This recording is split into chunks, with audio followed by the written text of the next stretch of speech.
Hola a todos. Vivimos en una época en la que hablamos mucho de inteligencia emocional, de comunicación y de relaciones sanas. Sin embargo, existe una herramienta muy sencilla, profundamente humana y extraordinariamente poderosa que a veces olvidamos: la amabilidad. Y no me refiero únicamente a decir gracias o por favor. Hablo del tono con el que hablamos, de la forma en la que formulamos preguntas o de la actitud con la que nos dirigimos a otros. Muchas veces creemos que solo importa el contenido, que la gente va a entender lo que queremos decir y que no importa la forma. Pero nuestro cerebro sabe que eso no es cierto. Los seres humanos contamos con un sistema conocido como neuronas en espejo, que participa en nuestra capacidad de resonar y reconocer las emociones de quienes nos rodean.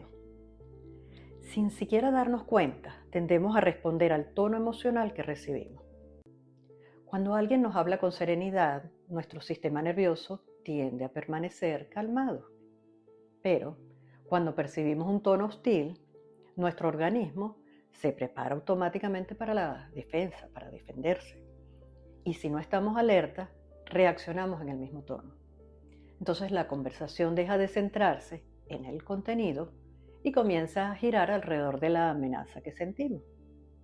Por eso, una misma solicitud puede producir resultados completamente diferentes dependiendo de cómo es formulada.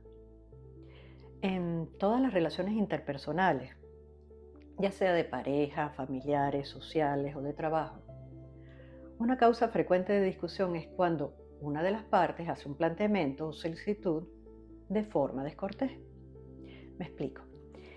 Si yo le pido a mi pareja que haga algo por mí, con brusquedad o con un tono imperativo, es muy probable que proteste y me pregunte: ¿por qué me estás hablando en ese tono? Y de allí podemos entrar en un intercambio desagradable, reclamo, o en la negativa de hacer lo que le pido por simple frustración, no porque no pueda o no quiera. Otro ejemplo: si un hijo le pide a su padre que lo lleve a alguna parte, usando un tono imperativo: llévame ya, que es tarde. Es probable que el padre se vaya a tardar más o incluso se rehúse a llevarlo o pues lo regañe. No importan las razones que tenga el hijo para hablar de esa manera, no es la forma. Por tanto, el reflejo es no colaborar. Lo mismo sucede con otras relaciones: amistades, colegas, jefes, empleados, alumnos, personas de atención al público o simples desconocidos. Es muy simple. Si hacemos o nos hacen preguntas o comentarios con un tono inadecuado, la respuesta será proporcional y la conversación probablemente tomará el camino equivocado. Igual sucede cuando escribimos. Si escribimos textos sin pensar en el sentido de nuestras palabras ni el peso que tienen, y además usamos mayúsculas o signos de exclamación innecesarios y nos saltamos las normas básicas de cortesía, no es extraño encontrarnos que el receptor lo interprete como una agresión o una falta de respeto. En mi experiencia laboral y personal, me he podido dar cuenta que la mayor parte de los problemas de comunicación tienen su raíz en el cómo nos hablamos. Es decir, cómo formulamos las preguntas o dudas y claramente en cómo respondemos.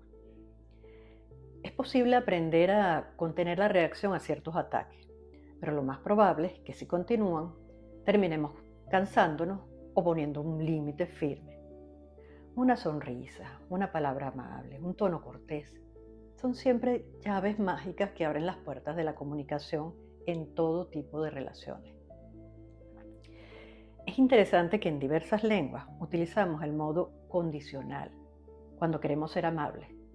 ¿Podrías ayudarme? ¿Podrías aclararme? El lenguaje ha ido desarrollando esta forma porque intuitivamente comprendemos que la cortesía disminuye la tensión y abre espacio para el diálogo. La amabilidad también es una forma de inteligencia. no significa renunciar a poner límites, ni dejar de expresar un desacuerdo, ni evitar conversaciones difíciles. Ser amable no descarta la firmeza en una conversación, ofrece respeto. Si deseamos que otros respondan correctamente a nuestra solicitud, debemos comenzar desde la cortesía y mantenerla constante para no dar espacio a reacciones viscerales. Todos conocemos la diferencia entre una conversación que nos deja en paz y otra que nos deja tensos durante horas. Muchas veces esa diferencia no estuvo en el tema, estuvo en el tono. También conviene recordar algo importante. Cuando necesitamos una aclaración y no conocemos toda la información, no es prudente hablar desde la sospecha, la acusación o la certeza de que el otro actuó incorrectamente o con mala intención. Esto puede resultar injusto y profundamente irrespetuoso. La humildad consiste precisamente en reconocer que podría haber una explicación que desconocemos. La curiosidad acerca, la sospecha distancia. La amabilidad no es simple norma de buena educación, es una forma cotidiana de cuidar nuestras relaciones y el ambiente emocional que generamos en nuestro entorno. Es una manera de construir confianza, de preservar la dignidad del otro y también de proteger nuestra propia serenidad. Hoy quisiera dejar una invitación muy sencilla. La próxima vez que necesites pedir algo, expresar un reclamo o solicitar una explicación, haz una pequeña pausa, respira, pregúntate antes de hablar, ¿cómo me gustaría que me hicieran esta misma pregunta o demanda a mí? Esa sola reflexión puede cambiar una conversación y tal vez una relación.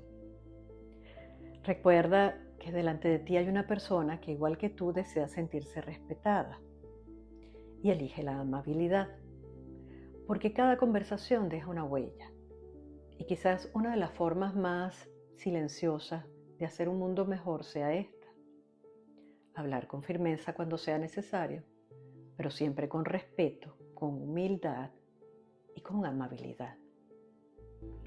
Un abrazo desde el alma.